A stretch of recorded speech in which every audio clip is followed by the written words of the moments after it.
Social media അക്കൗണ്ടുകൾ പരിശോധിച്ച ശേഷം മാത്രമേ ഇനി വിദേശ വിദ്യാർത്ഥികൾക്ക് അമേരിക്കയിലേക്ക് പ്രവേശനം ലഭിക്കുകയുള്ളൂ.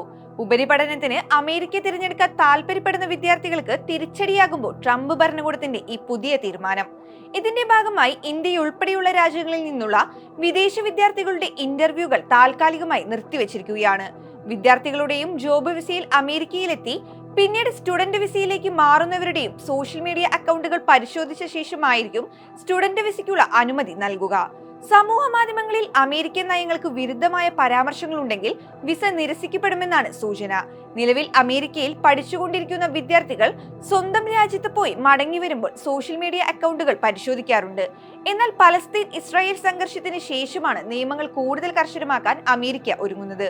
വിദ്യാർത്ഥികളുടെ സോഷ്യൽ മീഡിയ അക്കൗണ്ടുകൾ പരിശോധിക്കുന്ന രീതി അടുത്ത കാലത്താണ് അമേരിക്കയിൽ നിലവിൽ വന്നത്.